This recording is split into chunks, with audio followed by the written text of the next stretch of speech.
آج تک کوئی غیر محرم یہ نہ جان سکا کہ فاطمہ لمبی ہے کہ چھوٹی ہے. میں نے پوری زندگی غیر محرم کی نظروں سے اپنے آپ کو بچائے رکھا. اے علی، میں چاہتی ہوں کہ موت کے بعد بھی میں اسی پردے کے ساتھ دنیا سے رخصت ہو جاؤں اور کسی غیر محرم کو پتہ نہ چل سکے کہ فاطمہ کیسی تھی، فاطمہ کے جسم کی بناوٹ کیسی تھی. اللہ اکبر. آپ اندازہ لگائیں کہ خاتون جنت صرف جیتے جی نہیں بلکہ انتقال کے بعد بھی اپنے پردے کی فکر کرتی نظر آتی ہیں. اور آج خاتون جنت کا نام لینے والیاں، آج مولائے کائنات کا نام لینے والیاں، آج امام حسین کو یاد کر کے 10 محرم کو اپنی آنکھوں سے آنسو بہانے والیاں، آج ننھی سکینہ اور حضرت زینب کو یاد کر کے رونے والیاں شادیوں میں جاتی ہیں تو بننے سورنے کا عالم دیکھیں، مال میں جاتی ہیں تو سجنے سورنے کا عالم دیکھیں. میرے پیارے آقا علیہ الصلوۃ والتسلیم کے پیروانوں، حدیث مبارکہ میں آتا ہے پوری زندگی خاتون جنت نے پردے کا یہ اہتمام کیا. اب جانتے ہیں میرے رب نے انہیں کیا انعام دیا؟ کل قیامت کے دن جب خاتون جنت کے جنت میں جانے کی باری ہوگی تو فرمایا گیا 70,000 حوروں کے ساتھ آپ تشریف لائیں گی اور اللہ کا منادی اعلان کرے گا، اے اہل محشر، اپنی نگاہوں کو جھکا لو کہ اللہ کے محبوب کی بیٹی حضرت فاطمہ جنت میں داخل ہونے والی ہے. آج ہماری بہن نکلتی ہے، کس کی نگاہ جھکتی ہے بتائیں؟ آج ایک عورت اپنے گھر سے نکلتی ہے تو جھکی نگاہیں بھی اس کے جسم پر پڑتی ہیں، اس کے چہرے پر پڑتی ہیں. کوئی پیر دیکھتا ہے، کوئی بال دیکھتا ہے، کوئی ہاتھ دیکھتا ہے. حضور اکرم صلی اللہ علیہ وسلم نے فرمایا کہ ایک عورت جب بن سنور کر اپنے گھر سے نکلتی ہے تو شیطان اسے جھانک جھانک کر دیکھتا ہے. اور ایک مقام پر میرے آقا صلی اللہ علیہ وسلم فرماتے ہیں ایک عورت جب اپنے گھر سے سج سنور کر نکلتی ہے اور اس کے شوہر کو اس سے کوئی پرابلم نہیں، اس کا شوہر بھی اس بات پر راضی ہوتا ہے، تو وہ عورت جہاں بھی جاتی ہے ہر قدم کے عوض میں وہ عورت اپنے شوہر کے لیے جہنم کا ایک مکان تیار کرتی ہے. آپ سوچیں. اسی طرح عورتوں کو کہا گیا کہ وہ بجنے والے زیور پہن کر نہ چلیں، یعنی ایسے زیورات کہ ان کے چلنے سے جس کی آواز پیدا ہو کہ نہ دیکھنے والا بھی اس آواز کی بنیاد ان کی طرف دیکھنا شروع کر دے. اسی طرح فرمایا گیا کہ وہ عورتیں ایسی ہیں جو اتنی تیز خوشبو لگا کر اپنے گھر سے نکلتی ہیں کہ اس خوشبو کی وجہ سے غیر محرم مرد ان کی طرف مائل ہوتے ہیں. عورتوں کو بلند آواز کر کے بات کرنے کی اجازت نہیں، عورتوں کو گھر سے خوشبو لگا کر نکلنے کی اجازت نہیں، عورتوں کو بجنے والے زیور پہن کر نکلنے کی اجازت نہیں، عورتوں کو زلفیں بکھیر کر چہرہ کھول کر باہر آنے جانے کی اجازت نہیں. اور یاد رکھیں کہ 4 دیواری میں اگر عورت کو رکھا گیا تو یہ عورت کی قید نہیں بلکہ 4 دیواری عورت کی زینت اور عورت کی عزت ہے. باہر کے کاموں کی ذمہ داری مرد کی ہے، عورت کی تمام ذمہ داریاں گھر کی 4 دیواری میں محدود. ضروریات زندگی فراہم کرنا یہ کام ہے شوہر کا، اور بیوی کا کام ہے نئی نسل کی تربیت کرنا. بیوی کا کام ہے اپنی اولاد کی تربیت، ان کی پرورش کرنا. میرے پیارے آقا علیہ الصلوۃ والتسلیم کے پیروانوں، خاتون جنت حضرت فاطمہ الزہرا رضی اللہ عنہا کی کنیزوں، ایک صحابی رسول بیان فرماتے ہیں میں حضرت زینب کے پڑوس میں 15 سال تک تھا. فرماتے ہیں خاتون جنت کی بیٹی حضرت زینب کا میں پڑوسی تھا 15 سال تک. ایک مرتبہ آپ کی طبیعت بہت خراب ہوئی، آپ کے شوہر نے کہا کہ چلو زینب تمہیں دوا دلا لاؤں. وہ صحابی بیان فرماتے ہیں کہ 15 سالوں میں بن دوپٹے بن حجاب کے حضرت زینب کو دیکھنا تو درکنار، میں نے کبھی گھر کے دروازے سے باہر ان کو دوپٹے اور حجاب سے بھی نکلتا ہوا نہیں دیکھا. حضرت زینب کی طبیعت خراب، ان کے شوہر نے کہا چلو میں تمہیں دوا دلوا لاؤں. تو کہتی ہے کہ آپ جائیں ڈاکٹر کو بیماری بتا کر دوا لے آئیں، میں آپ کے ساتھ نہیں آؤں. شوہر نے کہا کہ زینب شریعت نے اجازت دی ہے، ایسے حالات میں طبیب کے پاس جانے کی اجازت ہے، چلو میں تمہیں دوا دلوا دوں. حضرت زینب کہتی میں جانتی ہوں کہ شریعت نے اجازت تو دی ہے لیکن میں یہ بھول نہیں سکتی کہ میں خاتون جنت کی بیٹی ہوں، میں خاتون جنت کی بیٹی ہوں، میں نہیں بھول سکتی. ان کے شوہر نے کہا زینب دوا نہیں لوگی، اگر کچھ ہو گیا تو میں لوگوں کو کیا جواب دوں گا. تو حضرت زینب اپنے شوہر سے کہتی کہ آپ مطمئن رہیں، آپ پریشان نہ ہو، اگر اس بیماری کی وجہ سے رب نے میری موت نہیں لکھی تو دوا نہ بھی لائیں تو بھی مجھے کچھ نہیں ہوگا، اور اگر اسی بیماری کی بنیاد اللہ نے میرے مقدر میں موت لکھا ہے تو آپ نہیں میں بھی دوا لے آؤں تو بھی مجھے موت سے کوئی بچا نہیں سکتا ہے۔ آپ سوچیں، شریعت نے اجازت دی کہ دوا لے سکتی ہیں، لیکن کہا نہیں، میں کسی غیر محرم ڈاکٹر کو یہ بھی نہیں بتا سکتی کہ میری طبیعت خراب ہے۔ آج ہماری ماں بہنوں اور بچوں کا حال کیا؟ کیبل والا جب آتا ہے مہینے میں ایک بار پیسہ لینے کے لیے تو دیکھیں کیسے گفتگو کرتی ہے مسکرا مسکرا کر۔ مسجد سے چندہ لینے کے لیے آ جائیں تو کہتے شوہر گھر پر نہیں ہے، 2 دن کے بعد آئیے گا، اور کیبل والا آ جائے تو آن ٹائم اس کا پیمنٹ شوہر سے پہلے کہہ کے رکھتی کہ 20 تاریخ کو کیبل والا آتا پیسہ دے دو، ورنہ وہ کیبل کٹ کر دے گا یا ریچارج نہیں کرے گا تو بہت پرابلم ہو جائے گا۔ مسجد والے مہینے میں ایک بار آئے تو ان کے لیے کوئی ڈیمانڈ نہیں، ان کے لیے کوئی انتظام نہیں۔ اسی طرح سے وہ وین والا جو بچوں کو اسکول لاتا لے جاتا ہے، دیکھیں کیسے مسکرا کر اس سے گفتگو کرتی۔ ٹیلر کے سامنے آپ دیکھیں ٹیلر سے کس انداز میں گفتگو کرتی، سبزی ترکاری والے سے کس انداز میں گفتگو کرتی۔ فرمایا کہ ایک عورت کو اگر بامر مجبوری کسی غیر محرم سے بات کرنی پڑ بھی جائے تو حضور اکرم صلی اللہ علیہ وسلم نے فرمایا کہ عورت کی آواز میں لوچ لچک نہ ہو، عورت کی آواز میں نزاکت نہ ہو، عورت کی آواز میں مٹھاس نہ ہو۔ اگر بات کرنی پڑ جائے ایسے حالات ہوں کہ کوئی اور نہیں تھا جو اس سے بات کرتا، تم نے دروازہ کھولا کوریئر والا آیا، تم نے دروازہ کھولا کہ دودھ والا پاؤ والا آیا، تم نے دروازہ کھولا کہ کوئی گیسٹ آیا، تو تمہیں اگر مجبوراً بات کرنی بھی پڑ جائے تو فرمایا گیا کہ ایسے انداز میں گفتگو کرو کہ اس مرد کے دل میں تمہارے لیے محبت نہیں بلکہ نفرت پیدا ہو۔ یہ کیسی عورت ہے، اس کو بات کرنے کی تمیز نہیں، یہ کیسی عورت ہے؟ اور اگر لوچ لچک ہوگی، نزاکت ہوگی تو پھر وہ کہے گا آواز اتنی پیاری ہے، چہرہ کتنا خوبصورت ہوگا، پھر وہ دوستی کرنے کی، بار بار بات کرنے کی کوشش کرے گا۔ لیکن میں معذرت کے ساتھ کہوں گا آج بیویاں اپنے شوہروں سے شاید اتنا مسکرا مسکرا کر باتیں نہیں کرتی جتنا سبزی ترکاری والے سے مسکرا کر باتیں کرتی ہیں۔ سرکار مدینہ علیہ الصلوۃ والتسلیم کی چاہنے والیوں، تمہاری آواز کا بھی پردہ ہے، تمہارے چہرے کا بھی پردہ ہے، تمہارے جسم کا بھی پردہ ہے۔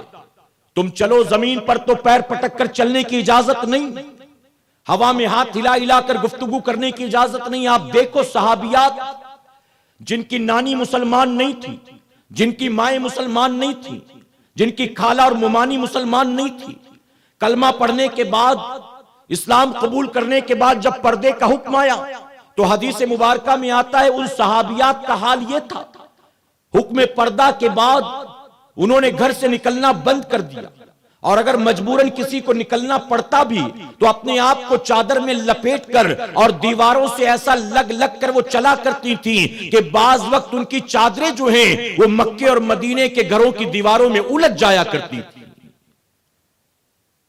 ایک صحابیہ جن کا بیٹا میدان جنگ میں شہید ہوا، مکمل پردے کے ساتھ حضور اکرم صلی اللہ علیہ وسلم کی بارگاہ میں حاضر ہوئی اپنے بیٹے کا حال جاننے کے لیے۔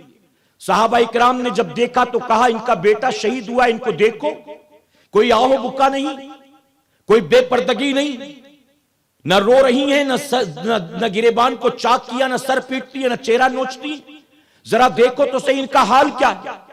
تو جانتے ہو صحابیہ نے کیا جواب دیا تھا؟ انہوں نے جواب دیا تھا میرا بیٹا شہید ہوا ہے، میری حیا تو آج بھی زندہ ہے، میری شرم تو آج بھی زندہ ہے۔ ایک صحابیہ جنہیں دورے پڑتے تھے، کہیں بھی ہوتی اچانک دورہ پڑتا، زمین پر گرتی تڑپنے لگتی تھی، کبھی چہرہ کھل جاتا، کبھی ہاتھ کھل جاتے، کبھی پیر کھل جاتے، تنگ آ گئی تھی۔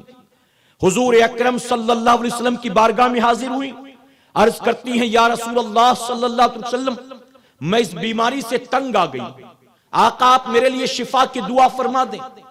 حضور اکرم صلی اللہ علیہ وسلم نے مسکرا کر فرمایا تم چاہو تو شفا کی دعا کر دوں، اور تم اگر صبر کرو تو اللہ صبر کے بدلے تمہیں جنت عطا فرمائے گا۔ بیماری سے شفا چاہیے کہ صبر کے عوض جنت؟ اب جانتے ہو صحابیہ نے کیا جواب دیا؟ عرض کرتی ہیں یا رسول اللہ صلی اللہ علیہ وسلم آپ شفا کے لیے دعا مت کیجیے، میں صبر کرنے کے لیے تیار ہوں، لیکن میرے لیے صرف اتنی دعا کر دیجئے کہ آئندہ دورے پڑتے ہوں تو پڑیں لیکن بے پردگی نہ ہونے پائے. آقا بیماری کی تکلیف اتنی نہیں ہے جتنی تکلیف مجھے بے پردگی کی ہوتی ہے. مجھے ہوش نہیں ہوتا اور لوگوں کے سامنے میرا جسم کھل جاتا ہے, میرا چہرہ کھل جاتا ہے. آقا نے دعا فرمائی کہ اللہ ان کو بے پردگی سے بچا لے. روایتوں میں آتا ہے بیمار تو بعد میں بھی پڑتی رہی, دورے تو بعد میں بھی پڑتے رہے, لیکن اس کے بعد جب بھی دورہ پڑا ہے کبھی بے پردگی نہیں ہوتی. آپ سوچے ہوش میں نہیں, حالت بیماری میں بھی وہ پسند نہیں کرتی کہ بے پردگی, غیر محرم کے سامنے ہاتھ پیر چہرہ ظاہر ہو. اور آج باقاعدہ بن ٹھن کر نکلا جاتا ہے, سج سمر کر نکلا جاتا ہے. ہر کالج جانے والی بچی اپنے ساتھ نہ جانے کون کون سے ارمان اور کون کون سی تمنائیں دل میں لے کر نکلتی. اور میں معذرت کے ساتھ کہوں گا آج تو برقعے کا کانسیپٹ بھی ختم ہو چکا ہے. برقع پہننے والیوں کو خود بھی نہیں پتا کہ برقع پہنا کیوں جاتا ہے. مارکیٹ میں جا کر دیکھ کہ پوری مارکیٹ ہے برقعے کی, ایک سے ایک ڈیزائنر.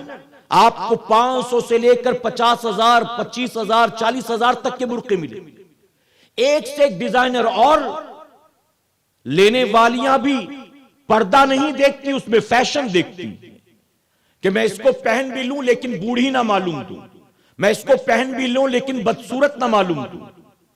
میرے پیارے آقا علیہ الصلوۃ والتسلیم کے پیر دیوانوں, خاتون جنت حضرت فاطمہ الزہرا رضی اللہ تعالیٰ کی کنیزوں, آج بہت سارے ڈیزائنرز مارکیٹ میں اتر گئے ہیں برقع ڈیزائن کرنے کے لیے.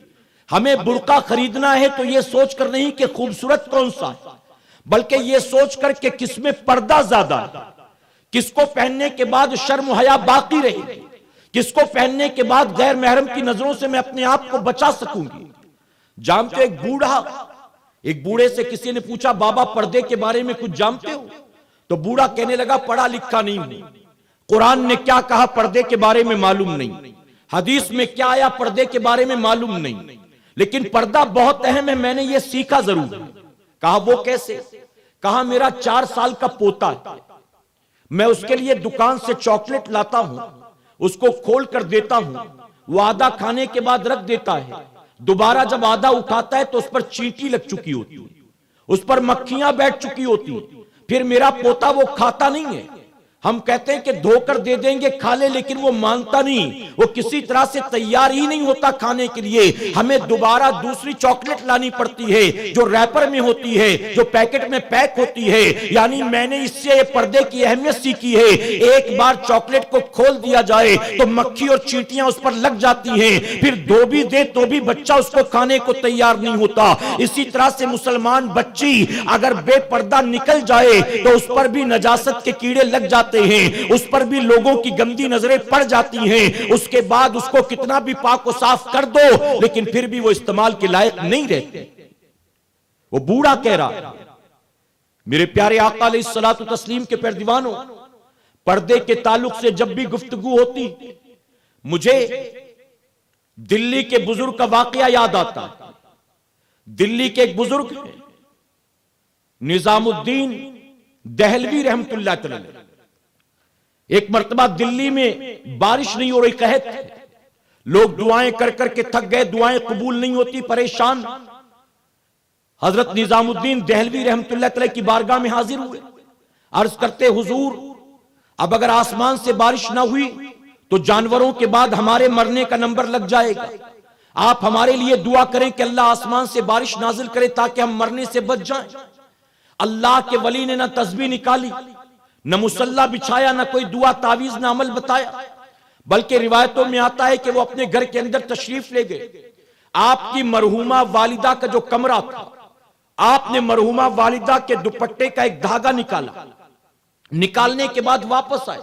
لوگ حیران تھے کہ بھلا کریں گے کیا, اپنی مرحومہ والدہ کے دوپٹے کا ایک دھاگا لے کر باہر آئے, آسمان کی طرف اٹھا کر عرض کرتے ہیں کہ اللہ یہ تیری اس پاک دامن با حیا با پردہ بندی کے دوپٹے کا دھاگا ہے جس کے سر کے بالوں کو کبھی بن دوپٹے کے اس کے بیٹے نظام الدین نے بھی نہیں دیکھا تھا. اے اللہ میں اسی دوپٹے کے دھاگے کے وسیلے سے دعا کرتا ہوں آسمان سے بارش نازل فرما. روایتوں میں آتا ہے ابھی ہاتھ نیچے بھی نہیں آیا تھا, اچانک بادل امڑ دھمڑ کر آئے ہیں اور پوری دلی میں بارش شروع ہو گئی. میں پوچھتا ہوں آج میں وہ ماں کہاں سے لاؤں جس ماں کے دوپٹے کا ایک دھاگا دعا کی قبولیت کی ضمانت ہوا کرتا تھا؟ آج میں وہ بیٹی کہاں سے لاؤں جس بیٹی کی شرم و حیا ماں باپ کے جنت کی ضمانت ہوتی تھی؟ آج وہ بیوی کہاں سے لاؤں کہ جو بیوی دنیا اور آخرت میں اپنے شوہر کی ساتھی اور دوست ہوا کرتی تھی؟ آج میں وہ کہاں سے بہن لے کر آؤں جو بہن اپنے پردے داری کی بنیاد اپنے بھائیوں کی جنت کی ضمانت ہوا کرتی تھی؟ آج گھروں میں مائیں بھی بے پردہ گھوم رہی ہیں، خالائیں بھی بے پردہ گھوم رہی ہیں، چاچی اور ممانی بھی بے پردہ گھوم رہی ہیں۔ جب پورے گھر کے اندر عورتیں بے پردہ، بے حیا، بے غیرت گھوم رہی ہیں تو بتائیے 18-20 سال کی بچیوں سے کیا توقع کی جا سکتی ہے؟ جاتے جاتے آخری بات عرض کرنا چاہوں گا اور میں گزارش کروں گا کہ ہماری سننے والی تمام مائیں، بہنیں اور بچیاں بغور سنے اور دل کے نہا خانے میں اسے جگہ دیں۔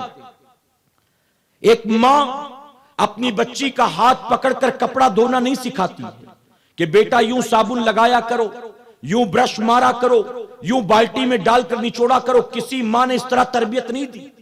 ایک ماں ہاتھ پکڑ کر اپنی بیٹی کو گھر میں جھاڑو لگانا نہیں سکھاتی۔ ایک ماں ہاتھ پکڑ کر بیٹی کو چاول، دال چننا، آٹا گوندنا نہیں سکھاتی، بلکہ مائیں کرتی جاتی ہیں اور دیکھا دیکھی بیٹیاں خود بخود سب کچھ سیکھتی جاتی ہیں۔ ماں صاف صفائی والی ہوگی تو بیٹی بھی صاف صفائی والی ہوگی۔ ماں اگر اپنے شوہر کی عزت کرتی ہوگی تو بیٹی بھی نکاح کے بعد اپنے شوہر کی عزت کرے گی۔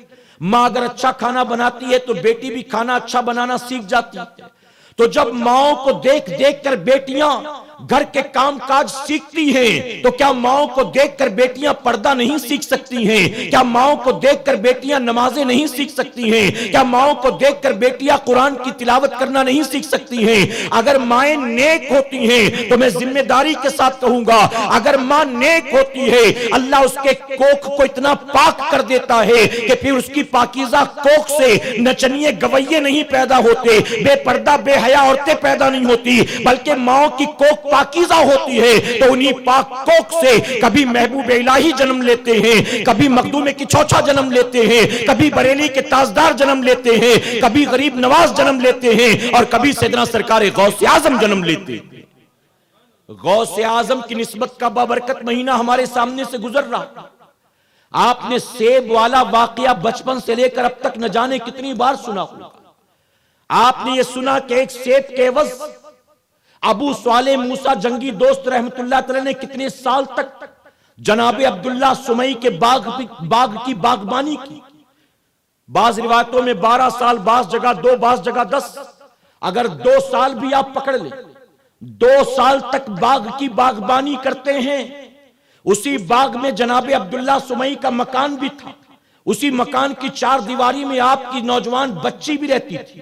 لیکن قربان جب نکاح ہوا تو پہلی مرتبہ جناب ابو صالح نے اپنی بیوی کو دیکھا تھا، علاوہ اس کے طویل عرصہ اسی باغ میں گزار چکے تھے، لیکن نہ کبھی ان کے کمرے میں جھانک کر دیکھنے کی کوشش کی اور نہ بند کمرے میں رہنے والی بچی نے کبھی باہر نکل کر جناب عبداللہ سمئی کی بیٹی نے جناب ابو صالح کو دیکھا تھا۔